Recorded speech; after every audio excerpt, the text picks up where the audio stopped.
മുൻപത്തെ ജനങ്ങൾ താമര ചിഹ്നത്തിന് വോട്ട് ചെയ്യാൻ വേണ്ടിയിട്ടുള്ള ഒരു തയ്യാറെടുപ്പ് കൂടിയിലാണ് അല്ലേ? ഉറപ്പായിട്ടും. കാരണം അത് വേറൊന്നും കൊണ്ടല്ല, സ്വന്തം കിടപ്പാടം സംരക്ഷിച്ച ആൾക്കാരെ നമ്മളും തിരിച്ച് നന്ദി എന്ന് പറയുന്ന കാര്യമുണ്ടല്ലോ, അത് കാണിക്കേണ്ട അത്യാവശ്യമുണ്ട്. അത് ഉറപ്പായിട്ടും ഈ ജനത കാണിച്ചിരിക്കും. അത് ആദ്യമായിട്ടാണോ ഈ മുൻപത്തെ ജനങ്ങൾ ഇങ്ങനെ ഒരു BJPക്ക് ഇതുപോലെ ഒരു സപ്പോർട്ട് ചെയ്ത് മുന്നോട്ടിരുന്ന ആദ്യമായിട്ടായിരിക്കും? ഈ വാർഡ് എന്ന് പറയുന്നത് ഒരു കോൺഗ്രസിൻ്റെ വാർഡാണ്. ഇവിടെ BJPക്ക് വോട്ട് കിട്ടിയിട്ടുണ്ടോ എന്ന് പോലും അറിയില്ല. ഒരു വോട്ട് പോലും ചിലപ്പോൾ കിട്ടാത്തൊരു വാർഡായിരിക്കാം ഈ പഞ്ചായത്തിൽ. ഒരു വോട്ട് പോലും കിട്ടിയിട്ടില്ല. പക്ഷേ അതായിരിക്കില്ല ചരിത്രം, ഇനി മാറും. ഇപ്പോൾ താങ്കളൊരു ക്രൈസ്തവനാണല്ലോ. ഇപ്പോൾ BJP ആണ് ആദ്യം മുതൽക്കേ തന്നെ ഈ ഒരു വിഷയത്തിൽ വലിയ തരത്തിൽ സപ്പോർട്ട് ചെയ്തിരിക്കുന്നത്. അപ്പോൾ നിലവിൽ ഒരു ക്രൈസ്തവൻ എന്നുള്ള രീതിയിൽ പ്രത്യേകിച്ച് വേറെ രാഷ്ട്രീയ പ്രസ്ഥാനങ്ങളൊന്നും കാര്യമായിട്ടുള്ള പങ്കാളിത്തം ഇത്രയും കാലമായിട്ട് ചെയ്യാത്ത ആൾക്കാരാണ് നിങ്ങൾ.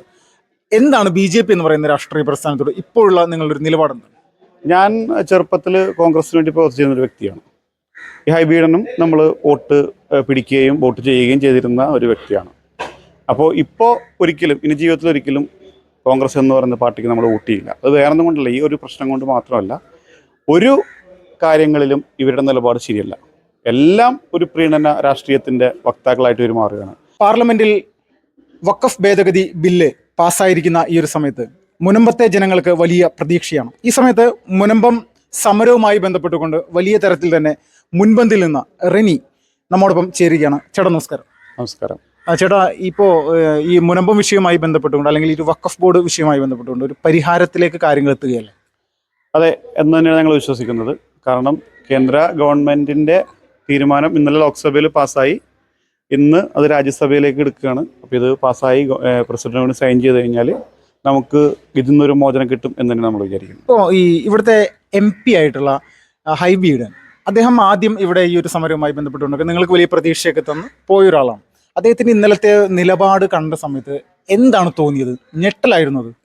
ഞെട്ടലില്ല, കാരണം അദ്ദേഹത്തിന് അത് ചെയ്യാൻ പറ്റുള്ളൂ. വേറൊന്നും കൊണ്ടല്ല, 2024 ഏപ്രിൽ നമ്മൾ തെരഞ്ഞെടുപ്പിന് മുമ്പ് ഇവിടെ വന്നു കഴിഞ്ഞപ്പോൾ അദ്ദേഹത്തിന് ഈ കാര്യങ്ങളെല്ലാം പറഞ്ഞ് നമ്മളൊരു മെമ്മോറാണ്ടം കൊടുത്തിരുന്നു. അപ്പോൾ ഇത് നേരത്തെ അറിയാം, കാര്യങ്ങളറിയാം, വഖഫ് ആക്ടിനെ കുറിച്ച് അറിയാം. ഇത് ഭേദഗതി വന്നാൽ മാത്രമേ നമുക്ക് ഈ പ്രശ്നം തീരുള്ളൂ. UDF പറയുന്നത് പോലെ ഇത് 10 മിനിറ്റ് കൊണ്ട് കേരള ഗവൺമെൻറ്റിന് തീർക്കാൻ പറ്റുന്നൊരു വിഷയമല്ല. കാരണം അതൊരു ചിലന്തി വലയിൽ കുടുങ്ങിക്കിടക്കുന്ന ഒരവസ്ഥയാണ്. അപ്പോൾ അദ്ദേഹം പാർലമെൻറ്റിൽ ചെയ്യേണ്ടിയിരുന്നത് ഭേദഗതി അനുകൂലിക്കുക എന്നതാണ്. അത് ചെയ്തില്ല. അതിന് പകരം കുറച്ച് എന്താണ് പറയുക, കണ്ണീർ പ്രസ്ഥാനങ്ങളൊക്കെ ഇറക്കി എൻ്റെ ജനമാണ്, എനിക്കത് വികാരമാണ്. പക്ഷേ ഈ പറച്ചിലൊന്നും ഇതിനു മുമ്പ് ഒരിക്കൽ പോലും പാർലമെൻറ്റിൽ മുൻപത്തെക്കുറിച്ച് സംസാരിച്ചിട്ടില്ല. എപ്പോഴെങ്കിലും ഒരു സബ്മിഷൻ ഉന്നയിക്കായിരുന്നല്ലോ.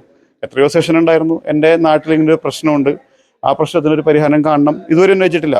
ഇനി എനിക്ക് കാര്യങ്ങളൊക്കെ സംസാരിക്കാൻ വേണം, അതിൻ്റെ ഇടയിൽ ആളുകൾ എന്നെ തെറ്റിദ്ധരിക്കരുത് എന്നും പറഞ്ഞിട്ട് നമ്മളൊരു എന്താ പറയുക മണ്ടന്മാരാക്കിയിട്ടുള്ള ഒരു പ്രസ്താവനയാണ് ഇന്നലെ പാർലമെന്റ് നടത്തിയിരിക്കുന്നത്. ഇപ്പോൾ എറണാകുളത്തെ ഭൂരിപക്ഷം ക്രൈസ്തവരും അദ്ദേഹത്തിന് വോട്ട് ചെയ്ത ആളുകൾ തന്നെയാണ്. അവരെ ചീറ്റ് ചെയ്തിട്ടുണ്ടെന്ന് നിങ്ങൾക്ക് അങ്ങനെ പറയാൻ സാധിക്കും? ഉറപ്പല്ലേ? അതായത് ലത്തീൻ സമുദായത്തിൻ്റെ വോട്ട് കിട്ടി ജയിച്ച ആളാണ്. ഏകദേശം 2.5 ലക്ഷം ഭൂരിപക്ഷത്തോടു കൂടി ജയിച്ച ഒരു വ്യക്തിയാണ്.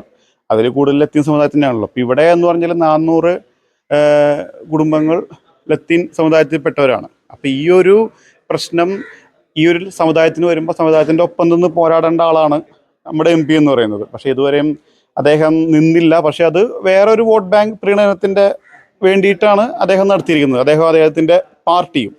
അതുകൊണ്ട് ഈ ഹൈബീഡൻ്റെ നിലപാടുകളിൽ നമുക്ക് യാതൊരു വിധത്തിലുള്ള ഇതുമില്ല. ഇപ്പോൾ താങ്കളൊരു ക്രൈസ്തവനാണല്ലോ. ഇപ്പോൾ BJP ആണ് ആദ്യം മുതൽക്കേ തന്നെ ഈ ഒരു വിഷയത്തിൽ വലിയ തരത്തിൽ സപ്പോർട്ട് ചെയ്തിരിക്കുന്നത്. അപ്പോൾ നിലവിൽ ഒരു ക്രൈസ്തവൻ എന്നുള്ള രീതിയിൽ പ്രത്യേകിച്ച് വേറെ രാഷ്ട്രീയ പ്രസ്ഥാനങ്ങളൊന്നും കാര്യമായിട്ടുള്ള പങ്കാളിത്തം ഇത്രയും കാലമായിട്ട് ചെയ്യാത്ത ആൾക്കാരാണ് നിങ്ങൾ. എന്താണ് BJP എന്ന് പറയുന്ന രാഷ്ട്രീയ പ്രസ്ഥാനത്തോട് ഇപ്പോഴുള്ള നിങ്ങളുടെ ഒരു നിലപാടെന്താണ്? ഞാൻ ചെറുപ്പത്തിൽ കോൺഗ്രസിന് വേണ്ടി പ്രവർത്തിച്ചിരുന്ന ഒരു വ്യക്തിയാണ്. ഈ ഹൈബീഡനും നമ്മൾ വോട്ട് പിടിക്കുകയും വോട്ട് ചെയ്യുകയും ചെയ്തിരുന്ന ഒരു വ്യക്തിയാണ്. അപ്പോൾ ഇപ്പോൾ ഒരിക്കലും ഇനി ജീവിതത്തിൽ ഒരിക്കലും കോൺഗ്രസ് എന്ന് പറയുന്ന പാർട്ടിക്ക് നമ്മൾ വോട്ട് ചെയ്യില്ല. അത് വേറൊന്നും കൊണ്ടല്ല, ഈ ഒരു പ്രശ്നം കൊണ്ട് മാത്രമല്ല, ഒരു കാര്യങ്ങളിലും ഇവരുടെ നിലപാട് ശരിയല്ല. എല്ലാം ഒരു പ്രീണന രാഷ്ട്രീയത്തിൻ്റെ വക്താക്കളായിട്ട് ഇവർ മാറുകയാണ്. അതേപോലെ തന്നെയാണ് ഈ മണ്ഡലത്തിലെ ക്രിസ്ത്യാനികളും ചിന്തിക്കുന്നത്. കാരണം ഈ ഒരു പ്രശ്നം തീർക്കേണ്ടത് MP എന്ന നിലയിൽ അദ്ദേഹത്തിൻ്റെ ഒരു കടമയായിരുന്നല്ലോ. അതിനൊരു അവസരം കിട്ടിക്കഴിഞ്ഞപ്പോൾ അത് ചെയ്യാതെ ഇവിടെ വന്ന് ഞങ്ങളെ സപ്പോർട്ട് ചെയ്യുന്നു എന്ന് പറഞ്ഞാൽ എങ്ങനെ സപ്പോർട്ട് ചെയ്യുമെന്നാണ് പറയുന്നത്?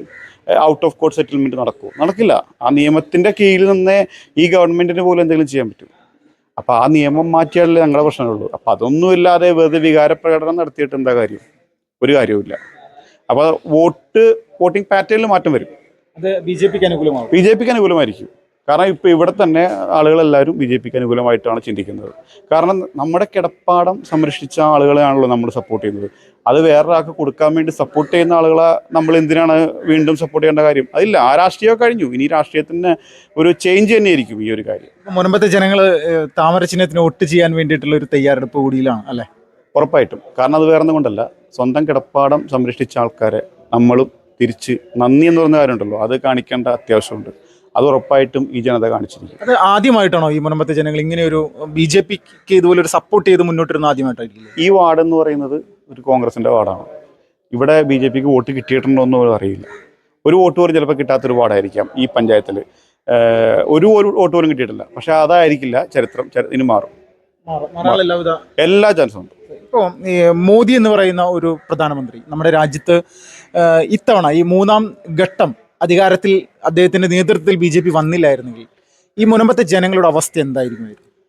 അദ്ദേഹം 2024 ഇലക്ഷൻ്റെ ഭാഗമായിട്ട് പറഞ്ഞൊരു കാര്യമുണ്ട്. അതായത് ഇന്ത്യ മുന്നണി അധികാരത്തിൽ വന്നു കഴിഞ്ഞാൽ നിങ്ങളുടെ സ്ഥലമെല്ലാം വേറെ ആൾക്കാർക്ക് കൊടുക്കപ്പെടും. ഇതൊരു തെളിവായിരുന്നു ആ കാര്യം. ഇന്ന് കോൺഗ്രസ് ആണ് കേന്ദ്രത്തിൽ ഭരിക്കുന്നതെന്നുണ്ടെങ്കിൽ ഞങ്ങൾ ചിലപ്പോൾ ഇവിടെ നിന്ന് ഇറങ്ങിപ്പോകേണ്ട ഒരു അവസ്ഥയായിരുന്നു വന്നിരുന്നത്. കാരണം അവർക്ക് വേറെ ഒന്നും ചെയ്യാനില്ലല്ലോ. അവർക്ക് അവരുടെ വോട്ട് ബാങ്ക് മാത്രം സപ്പോർട്ട് ചെയ്യാനേ പറ്റുള്ളൂ.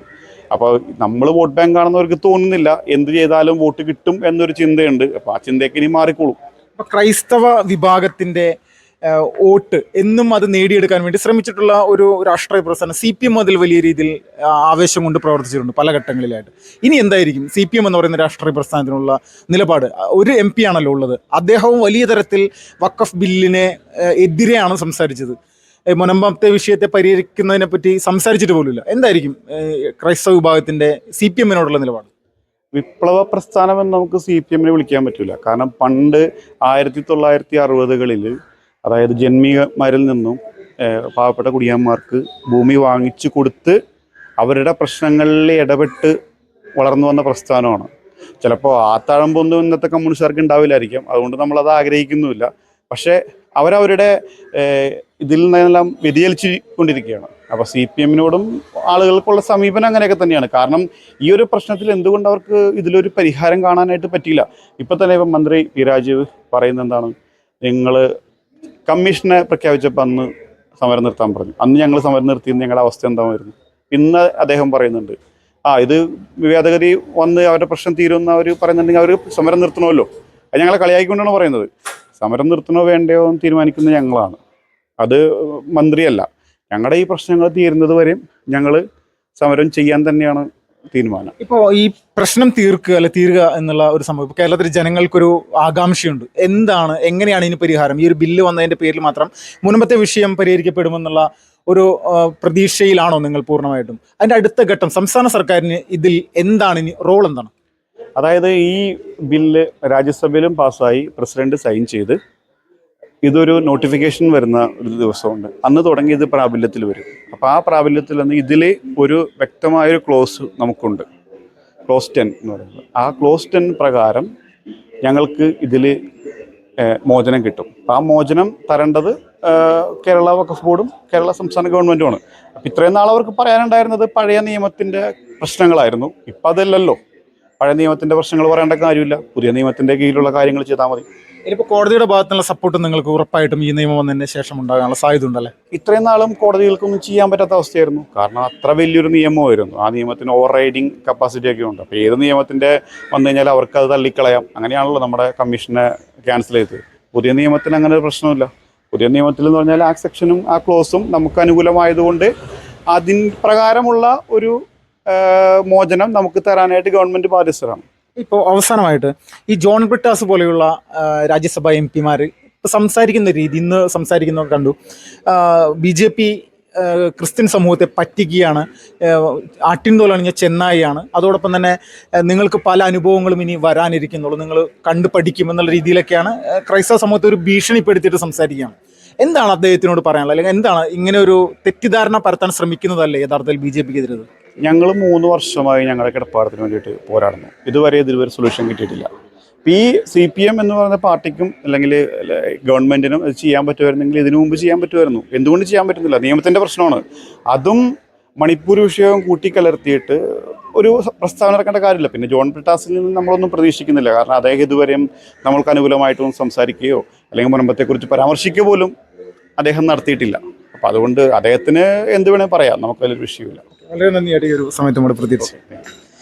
മുനമ്പം വിഷയവുമായി ബന്ധപ്പെട്ടുകൊണ്ട് വലിയ തരത്തിലുള്ള പ്രതീക്ഷയിലാണ് മുനമ്പത്തെ ജനങ്ങൾ. വഖഫ് ബോർഡ് വിഷയത്തിൽ പാർലമെന്റിൽ ഇന്ന് രാജ്യസഭയിൽ അത് പാർലമെന്റിൽ പാസ്സായതിനു ശേഷം ഇന്നത് രാജ്യസഭയിൽ പാസ്സാക്കുന്നതിനായിട്ടുള്ള നടപടിക്രമങ്ങൾ ആരംഭിക്കുകയാണ് കേന്ദ്ര സർക്കാർ. അപ്പോൾ വലിയ രീതിയിൽ തന്നെ ഈ ഒരു വിഷയത്തിൽ പരിഹാരം കാണാൻ സാധിക്കും എന്നുള്ള ഒരു സന്തോഷത്തിലാണ് മുനമ്പത്തെ സാധാരണക്കാരായിട്ടുള്ള മത്സ്യത്തൊഴിലാളി കുടുംബങ്ങളിൽ ജനിച്ച് ജീവിച്ച ആളുകളായിട്ടുള്ള ഈ പാവങ്ങൾ ഇപ്പോൾ വലിയ പ്രതീക്ഷയിൽ ഇന്നത്തെ ഈ ഒരു ദിവസം കാണുകയാണ്.